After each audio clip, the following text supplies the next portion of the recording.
ఈరోజు దేవుని వాగ్దానం కీర్తనలు 52వ అధ్యాయం 8వ వచనం. నేనైతే దేవుని మందిరములో పచ్చని ఒలీవ చెట్టు వలెనున్నాను.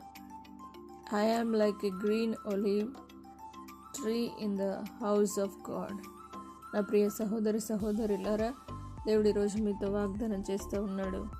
దేవుని మందిరములో పచ్చని ఒలీవ చెట్టు వలెనున్నానని భక్తుడు సెలవిచ్చిన విధంగా మీరును దేవుని మందిరంలో పచ్చని ఒలీవ చెట్టు వలె ఆయన శక్తిని పొందుకొనుటకు, ఆయన సన్నిధిని అనుభవించుట కొరకు, ఆయన వాక్యములో ఉన్న మర్మాలను తెలుసుకొని నిర్జీవ పరిస్థితిలో ఉన్న మీరు జీవమును పొందుకొని పచ్చని ఒలీవ చెట్టు వలె అనేకులను దేవుని యొద్దకు నడిపించేవారుగా, అనేకులను ఇంకా దేవుని శక్తిని పొందుకునేలా దేవుని యొద్దకు నడిపించే వారిగా దేవుడు మిమ్మల్ని సిద్ధపరిచి, మీరును పచ్చని ఒలీవ చెట్టు వలె మీరు ముందుకు సాగుతూ ఆత్మీయంగా ఎదుగుతూ ఇంకా అభిషేకము చేత నింపబడుతూ దేవుని మందిరంలో నాటబడుదురుగాక.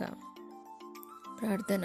పరిశుద్ధుడా, నమ్మదగిన దేవా, నేనైతే దేవుని మందిరంలో పచ్చని ఒలీవ చెట్టు వలెనున్నానని భక్తుడు సెలవిచ్చిన విధంగా ప్రతి ఒక్కరూ కూడా నీ మందిరంలో నాటబడుదురుగాక. పచ్చని ఒలీవ చెట్టు వలె వారు చిగురిస్తూ ఇంకా అనేకులను నీ యొద్దకు నడిపించేవారుగా, వారు ఫలిస్తూ అనేకులను నీ యొద్దకు ఫలింపేలా నీ మందిరానికి దేవా పరిచయం చేసి తీసుకుని వచ్చే వారిగా ప్రతి ఒక్కరిని సిద్ధపరచండి. పచ్చని ఒలీవ చెట్టు వలె వారిని వర్ధిల్ల చేసి ఆశీర్వదించి నీ మందిరంలో నాటి నీ అభిషేకమును బలముగా తల మొదలుకొని అరెకాలు వరకు నీ అభిషేకంతో నింపమని నజరేయుడైన యేసు పరిశుద్ధ నామమును బట్టి అడిగి వేడుకుంటున్నాము తండ్రి. ఆమేన్.